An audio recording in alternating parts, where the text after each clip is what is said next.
Chain Kiang मेरे पास आया था और बोला था कि उसके पिता अब कुछ दिनों के मेहमान हैं, इसीलिए जल्दी से एक ताबूत बना दूं। मैंने भी गांव वालों से सुन रखी थी, इसीलिए तुरंत काम शुरू कर दिया। लेकिन जैसे ही ताबूत बनकर तैयार हुआ, चेन कियांग भागता हुआ मेरे घर आया। वो बोला, चाचा ये ताबूत अब हमें नहीं चाहिए। मैं चौंक गया, क्यों, क्या बात हुई? चेन कियांग जल्दी से बोला, नहीं नहीं, ऐसी कोई बात नहीं है। मेरे पिता अचानक ठीक हो गए, अब वो खा पी रहे हैं, इसीलिए ताबूत की ज़रूरत नहीं है।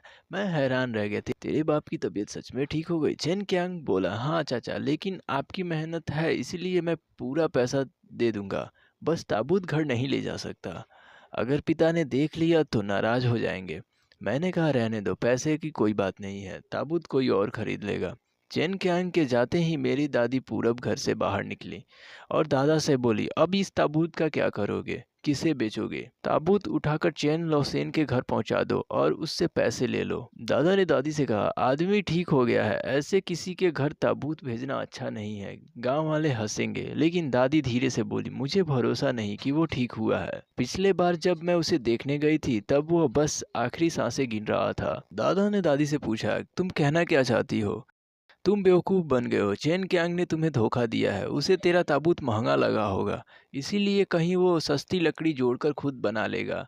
मैंने तुरंत कहा, बकवास मत करो, चेन कियांग पूरे गांव का सबसे बड़ा श्रवण बेटा है। उसके पिता जवान उम्र में जहरीले दवा खाने से आधे अपाहिज हो गए थे। अगर चेन कियांग उसकी इनकी सेवा न करता तो वो अब तक मर चुके होते। दादी कुछ देर तक चुप रही, फिर बोली, जा गोदाम से सूखा मांस ले आ। मैंने पूछा, सूखा मांस क्यों? दादी डांटते हुए बोली, जितना कहा है उतना करो।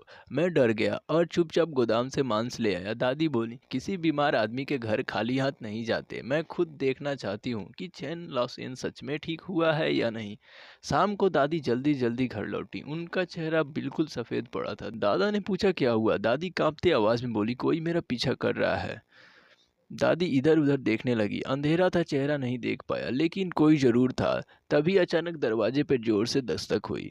मैं डर के मारे चिल्ला पड़ा, कौन है? बाहर से आवाज़ आई, मैं हूँ चाचा, चेन कियांग, आपका टोकरा मेरे घर रह गया था, वही लौटाने आया हूँ। दादी ने राहत की सांस ली, अरे पागल, आवाज़ तो दे देता, जान ही निकाल दी थी तूने। चेन कियांग हंस पड़ा। उसके जाने के बाद दादी फिर गंभीर हो गई, तूने चेन लोसेन को देखा? सुना है वो डॉक्टर को दिखाने शहर गया है, कल लौटेगा। अगले दिन दोपहर में मैं और दादी फिर चेन कियांग के घर पहुंचे। जैसे ही अंदर गए, एक तेज खून जैसी बदबू नाक में घुसी। दादा ने पूछा, ये क्या हाल बना रखा है? वो हंसते हुए बोले, कुछ नहीं चाचा, रात में ताबूत पर रंग चढ़ा रहा था, उसी में चोट लग गई। मुझे उसकी बात अजीब लगी, लेकिन मैंने ज़्यादा नहीं पूछा। फिर वो हमें अंदर वाले कमरे में ले गए। कमरे में घुसते ही सड़ी हुई लाश जैसी बदबू आने लगी। चैन लॉसेन मिट्टी के पलंग पर बैठा था, उसका शरीर सिर्फ हड्डियों का ढांचा रह गया था और वो लगातार हाँफ रहा था। मैंने धीरे से उसे पूछा, बड़े भैया अब तबीयत कैसी है? लेकिन उसने कोई जवाब नहीं दिया, उसकी आंखें बस पलंग पर टिकी थी, बिना पलक झपकाए। उसे देखते ही मेरे शरीर में सिहरन दौड़ गई। चेन कियांग धीरे से बोला, चाचा मेरे पिताजी की आवाज़ चली गई है, अब वो बोल नहीं पाते। अपने पिता के कंधे पर हाथ रखा, पिताजी, कोई चाचा आपसे मिलने आए हैं। तभी चेन लोसेन की आंखें खुली, धीरे धीरे मेरी तरफ घूमी। दादा ने बोला, चेन कियांग मुझे घर पर कुछ काम याद आया है, अब मैं चलता हूँ। इतना कहकर जल्दी से बाहर निकल गए। लेकिन चेन कियांग भी हमारे पीछे पीछे बाहर आ गया। वो जबरदस्ती मुस्कुराकर बोला, चाचा खाना खाकर ही जाइएगा। मैंने सिर हिलाया, नहीं, घर पर खाना बन चुका है।